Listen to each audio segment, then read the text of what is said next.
This training is all about real parent participation at team meetings or at any other meeting that you may have regarding your child who has been deemed eligible for an IEP or a 504. Today we're going to talk about controlling the outcome, and this is also through parent participation. The evaluations play a key role in determining what services, supports, or placement your child may need, but it also has to do with the questions that you ask of each evaluator in discussing the results of any evaluations that were completed.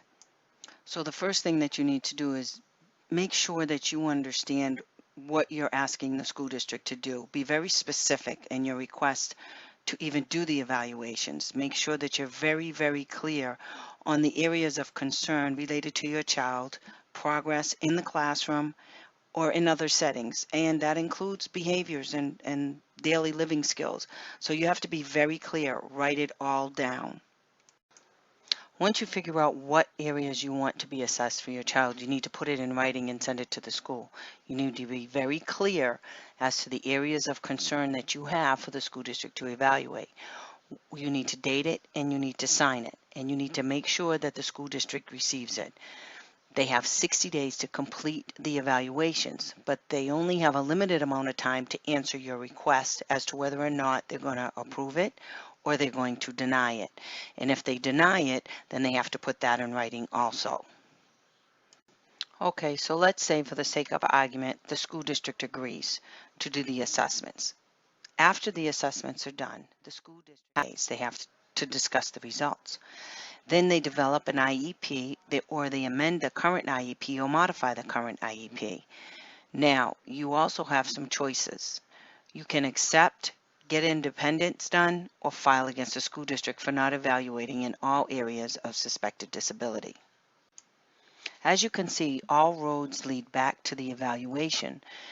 And if your evaluation includes a diagnostic impression, services, supports, and accommodations, frequency and duration of the service, summary and recommendations, everything that you need for your child, you'll be able to put into the IEP for the services that you need or that were of your concerns that led to the evaluations in the first place. All evaluations are supposed to determine services, supports, and accommodations, frequency and duration of those particular services. If your evaluations don't, at the team meeting, after each evaluator explains their evaluation and their results, at the end of that, they'll say, are there any questions?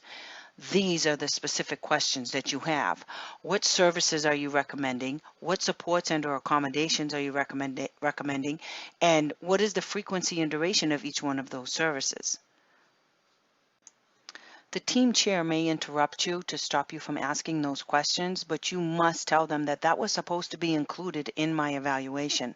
If the evaluators cannot tell you based on them that conducted the evaluation with your child, the team is not going to be able to tell you what the speech and language pathologist recommends. It is the responsibility of each evaluator to be able to answer all of these questions in written form in their evaluations, in the recommendations. The school or the team cannot determine what a specific individual evaluator would want in their IEP to deliver services to your child. In actuality, the team or the team chair is actually trying to lessen the amount of services, and that's why they didn't actually put what the services are in their written evaluation. Services and supports also come directly from the evaluations. The evaluation should be able to identify the types of services your child may need in the classroom and in other settings, such as ABA and DTT, speech and language, OTPT, APE, and supports such as one-to-one aids and resource room services and computer devices and sensory supports. All of that should be in the evaluation that you had conducted and administered to your child. Okay, so accommodations are also a huge part of the IEP and are also included in the evaluations that are completed. So you go back to the evaluations, make sure they're listing accommodations as to what you will need as in the recommendations part of the evaluation. Some of these Could be preferential seating, alternate setting for quizzes and tests, chunking instructions and directions, extended time to complete assignments, frequent breaks. Um, there's lots of things that can be used for a child as in the form of accommodations. But most of it comes from the evaluations.